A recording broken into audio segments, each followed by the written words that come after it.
Alright guys, we're going to be looking at the Revolutionary War from the Declaration of Independence to the Battle of Saratoga. Alright, kind of understand the events that lead up to that, and why this is kind of seen as the turning point of the war. Right, our essential questions are why did the war move to the Middle States, what was the result of the fighting there, and why is Saratoga seen as the turning point of the war. Okay, so after Boston, after everything that had happened in New England, right, the British decided to move down towards the Middle States, right? Washington trying to block them, defending New York was very important. George Washington, right there, he's built up a line of defenses around New York City, Manhattan, along what is today would be like Brooklyn and Queens, right? The British attack, they defeat the Americans in a quite embarrassing fashion. The American army kind of retreats in chaos.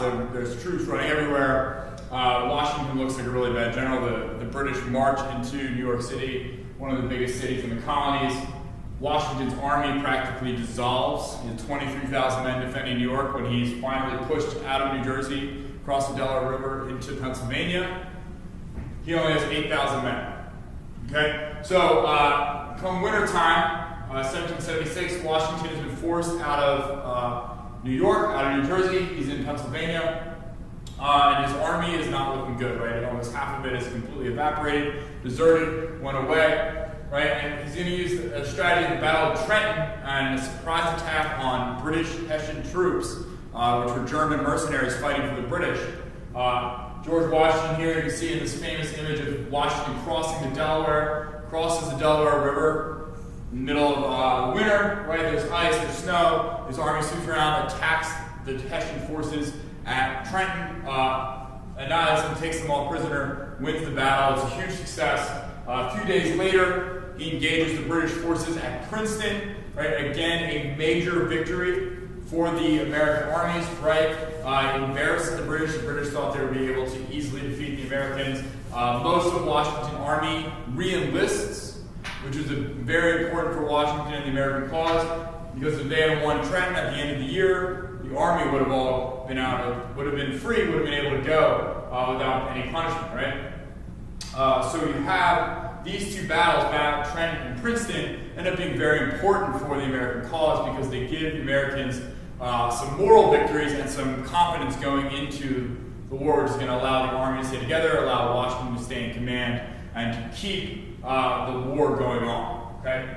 The next year, the British decide to leave New York and go for Philadelphia, which again, Philadelphia is the colonial capital. It's where the Second Continental Congress is. It's where everything's coming out of, right? So the British land in Elkton, Maryland, in the Chesapeake Bay. They march up. There's a battle at Brandywine Creek, where Washington is defeated. The British come around, surround Washington. And in Germantown, when Washington tries to fight the British back for control of Philadelphia, the American army gets so confused on the battlefield that they start firing at themselves. Right? So the British were able to easily go in Philadelphia, kick the Continental Congress out. Right? The Loyalists in Philadelphia help the British have this wonderful kind of occupation. They support them, they help them, they're giving them supplies, right? While the Americans are kind of stuck outside of the city at Valley Forge. Right? Meanwhile, a British general, Johnny Burgoyne, is coming down from Canada. Right? His plan is to knock New England out of the war. Right? And his plan was to General Howe, the British commander in New York, was to come down from where Albany in Canada and meet General Howe along the Hudson River and to split New England off, right, and keep those colonies out of the war. It didn't really work out. Burgoyne was very proud man, pretentious. He marches his army through really rough wilderness in upstate New York, they brought their wives, they brought their fine china, they brought things for feasting and dining. The army was just too big and too many wagons, too many supplies, really unnecessary supplies that couldn't allow the army to move through the dense terrain. The American forces constantly are attacking them. Guerrilla raids are chopping down trees, they're flooding the roads, doing all these things to stop the British army. The British are losing supplies, they're losing men, right? Their morale is really low. And eventually, the American army is able to stop the British at Saratoga, New York, and they defeat Burgoyne. Burgoyne surrenders his entire army. Right? And this is really seen as a turning point. Right? It's the first time the Americans have really defeated a major British army and a major British general. right?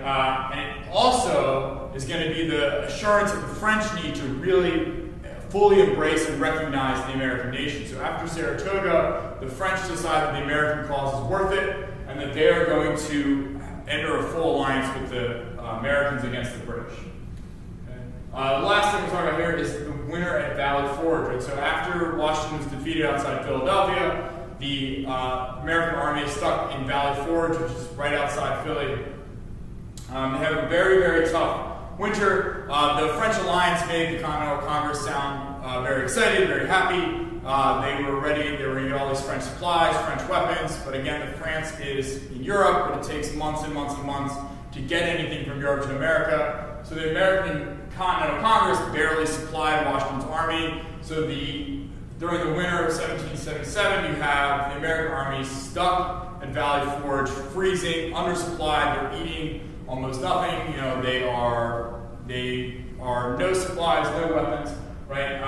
But the army actually is able to stay together. Washington's able to rally the forces and keep the army together, keep the army willing to fight. And the army's going to come out of Valley Forge, and we'll talk about this in the next section, better trained, better motivated, and really ready to fight the British.